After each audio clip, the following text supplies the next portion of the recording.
ya. Coba, kalau misalnya mau memulai proses pembelajaran, kalau ruang kelasnya kotor, enak nggak? Enak. Coba dilihat kanan dan kiri samping kalian, apakah ada sampah? Ada. Kelasnya bersih ya. Oke. Nah, hari ini kita akan belajar tentang apa? Yaitu statistika pemusatan data. Kemarin kita belajar tentang apa? Ada yang tahu? Enggak, yang kita gambar-gambar itu namanya apa? Jangan yang kita gambar-gambar itu kemarin yang ada gambar, yaitu penyajian data. Kemarin ada apa aja? Pakai tabel, terus sekarang kita akan belajar pemusatan data, yaitu mean, terus median, dan modus. Nah, kita namanya di dalam ruang kelas ya, kalian itu harus punya kesepakatan kelas. Yang pertama, di dalam kelas tidak boleh makan. Setuju? Tapi boleh minum ya. Yang kedua, mencatat semua informasi materi pelajaran. Yang ketiga,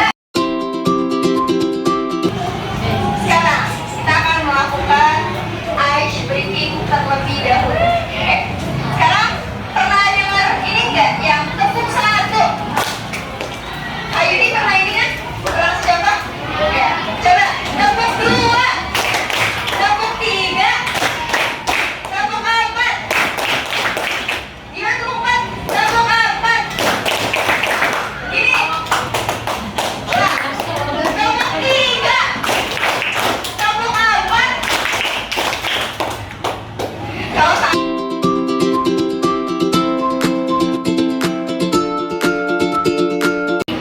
Alif yang salah, coba jawab pertanyaan saya. 7 kali 7 berapa? 9. Ya, masih. Oke, sekarang coba berhenti sejenak dari aktivitas yang kalian lakukan. Terus, take a break. Coba tarik nafas. Keluarin. Hari ini capek nggak?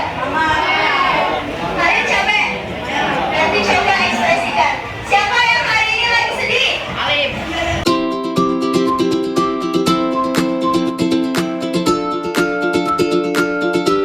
Kalau misalnya belajar lagi marah enak gak? Makanya biasanya kalau misalkan lagi sedih atau lagi marah, itu tarik nafas, keluarin 3 kali. Tarik nafas, keluarin. Tarik nafas, keluarin. Istirahat, oke? Sekarang tujuan pembelajaran kita hari ini apa sih? Yaitu dengan melakukan pembelajaran dengan pendekatan CRT dan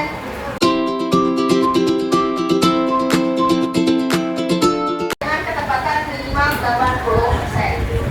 Sekarang, saya mau nanya, siapa yang tahu apa yang dimaksud dengan mean, median, dan modus? Coba angkat tangannya. Siapa yang tahu mean itu apa? Mean itu adalah apa? Ya benar, nilai rata-rata. Kalau median apa? Ya, nilai tengah. Kalau modus? Iya, nilai yang paling banyak. Coba, menurut kalian konsep mean, median, modus bisa dilakuin nggak? Atau bisa diterapkan ke kehidupan sehari-hari nggak? Bisa. Oke, banyak manfaatnya ya statistika itu.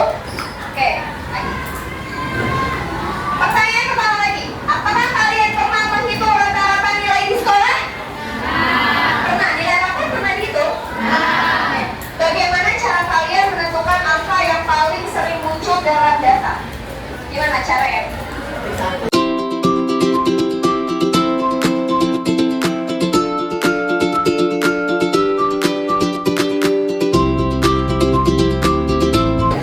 Oke, nah sekarang kita belajar tentang manfaat statistika dalam kehidupan sehari-hari. Yang pertama, untuk mengatur manajemen keuangan. Misalnya seperti kalian membeli barang, mengukur prestasi belajar. Kalian bisa memanfaatkan statistika bagian mean untuk mengukur prestasi belajar kalian. Misalnya kelas 7 rata-rata nilainya 80, nanti kelas 8, oh berarti harus meningkat nih, nilai rata-ratanya harus 82 gitu. Nanti kelas 9, oh harus meningkat lagi nih, rata-ratanya harus 85, misalnya gitu. Nah itu adalah manfaat dari statistika dalam kehidupan sehari-hari. Sekarang, Indonesia adalah negara yang memiliki keberagaman suku yang berbeda-beda. Apakah kamu pernah memperhatikan bahwa temanmu itu pasti berasal dari suku yang berbeda-beda? Coba saya mau tanya, Novel, tahu nggak kamu dari suku apa? Di sini nggak ada yang dari Ambon ya? Ada. Coba, Novel dari suku apa? Ambon. Hah? Oh, Jawa. Kalau pertanyaannya Bu Yuni, kalau misalnya kalian berteman pandang suku nggak? Kalau suku Betawi, mau nggak temenan sama orang Jawa? Beneran? Coba saya tanya sama Januar. Januar dari suku apa? Jawa. Mau nggak temenan sama Ale yang orang Sunda? Oh, mau. Nah, jadi meskipun kita beragam, tapi kita harus tetap bersama, tetap satu. Oke, sekarang. Tahu kue cucur yang dari Betawi siapa? Oke. Tahu kue cubit? Pernah makan? Tahu kue rangi nggak? Tahu kue rangi nggak? Yang dari Betawi pasti tahu. Coba kita baca kasusnya. Kue cubit, kue cucur, dan kue rangi adalah kue khas Betawi yang sering kita temui. Masih suka nemuin kue cucur nggak kalau kondangan? Oh, enggak. Masih ingat ya? Masih oke. Kita apabila Reno membeli 5 kue cubit, coba kita perhatiin masalahnya. Kue cubit, kue cucur, dan kue rangi adalah kue khas Betawi yang sering kita temui. Apabila Reno membeli 5 kue cubit, 7 kue cucur, dan 3 kue rangi, maka berapa rata-rata dari kue yang dibeli Reno? Kue apa yang berbeda? Yang berada. Yang dapat posisi terus di tengah ikan diurutkan berdasarkan jumlahnya. Dan kue apa yang paling banyak Kue apa dibeli yang Reno? paling banyak dibeli Reno? Kira-kira untuk menjawab permasalahan Reno membeli kue ini, kita bisa pakai konsep apa, teman-teman? Terus median, terus yang terakhir bisa pakai kue apa yang paling banyak dibeli Reno. Oke, kita bisa, ayo kita mengumpulkan data. Jumlah kue cubit, Bu Yuni mau ngolehan jawab. Tadi jumlah kue cubitnya ada berapa? Kue cubitnya ada berapa? Oh, kue cubitnya ada 5. 7 apa 5? Kue cubitnya ada 5. Terus kue cucurnya ada berapa? Terus ranginya ada berapa? 3. Coba kita lihat kue cucurnya ada berapa. Oke, kue cubitnya ada 5, kue cucurnya ada 7, dan kue ranginya ada 5. Ada 3. Oke, sekarang kita mencoba. Tulislah jumlah data tersebut. Jumlahnya ada berapa ini? Jumlah. Oke, bagus. 15. Coba urutkan data yang terkecil ke terbesar. 3, 5, 7. Pintar. Oke, sekarang kita menganalisis. Ada yang tahu berapakah nilai rata-ratanya? 5. Ya, dapat dari mana? Didapat dari mana? Berapa? Iya, 15 dibagi 3. Itu 15 dibagi berapa jumlahnya? 1, 2, 3. 15 bagi 3 sama dengan 5. Oke. Kue apa yang berada pada posisi tengah? Kue apa yang berada pada posisi tengah? Kue cubit atau kue cucur? Ya, itu kue yang si 5 itu kue apa? Kue cubit. Kue apa yang paling banyak dibeli Reno? Ada berapa? 7. Oke, pintar banget.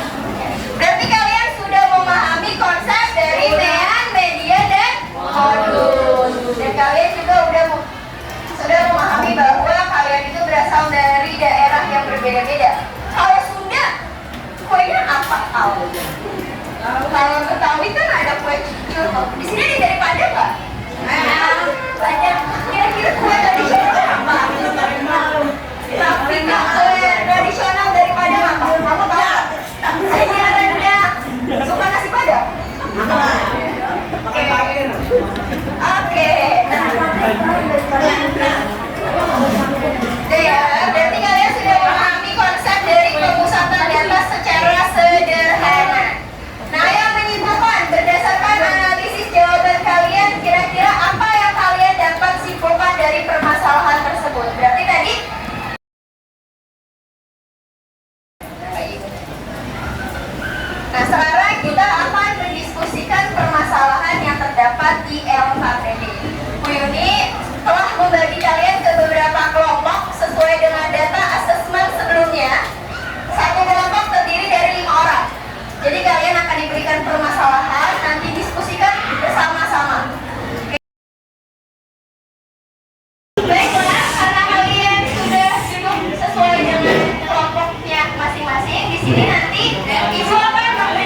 Assalamualaikum warahmatullahi wabarakatuh. Waalaikumsalam warahmatullahi wabarakatuh.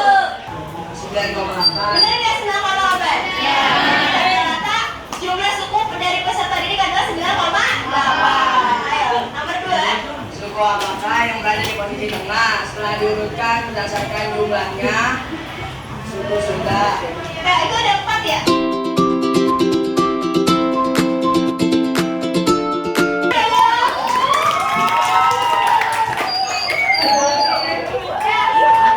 Gimana teman-teman? Ada yang salah nggak menjawabnya? Berarti tidak bisa semua ya. Oke, sekarang coba kita ke soal berikutnya, yaitu soal nomor bagian 2 akan dijelaskan oleh kelompok Laura. Oke, dengerin ya pendapat dari temennya.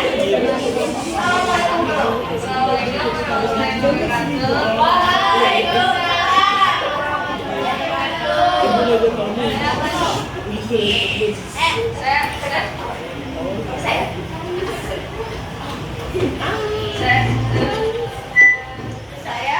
Saya akan mempresentasikan diskusi dari kelompok Laura.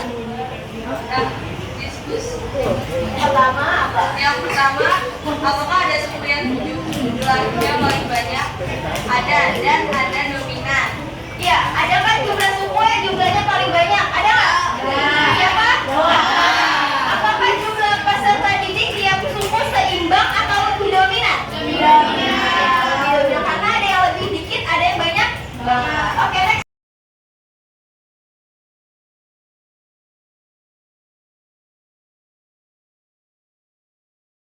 Nomor terakhir. Kalau ada suku yang jumlahnya lebih sedikit, apakah itu masalah? Apa yang bisa kita lakukan agar semua teman merasa diterima? Tidak masalah, kita bisa berteman tanpa memandang sukunya dari mana. Iya, kalau misalnya ada orang Manado nih di sini cuma ada 1 orang, apakah itu bakal bermasalah bagi kalian? Apakah kalian agar tetap merasa bahwa semuanya itu harus diterima? Iya, iya dong. Oke, beri tepuk tangan buat Delsi.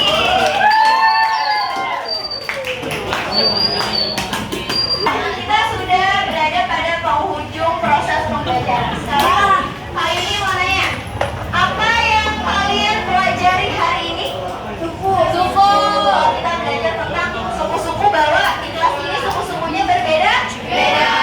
Selain itu apa lagi? Kita belajar statistika juga, yaitu melibatkan media, dan kita. Oke. Mari kita refleksi pembelajaran. Oke, pembelajaran hari ini gimana? Seru apa nggak? Ya, berarti kalau misalnya seperti itu, berarti besok proses pembelajarannya harus jauh lebih semangat lagi. Dan materi selanjutnya yaitu kita akan mempelajari statistika, pemusatan data, tapi dalam data kelompok. Oke, mari balik lagi ke tempatnya masing-masing. Kita akan siap-siap untuk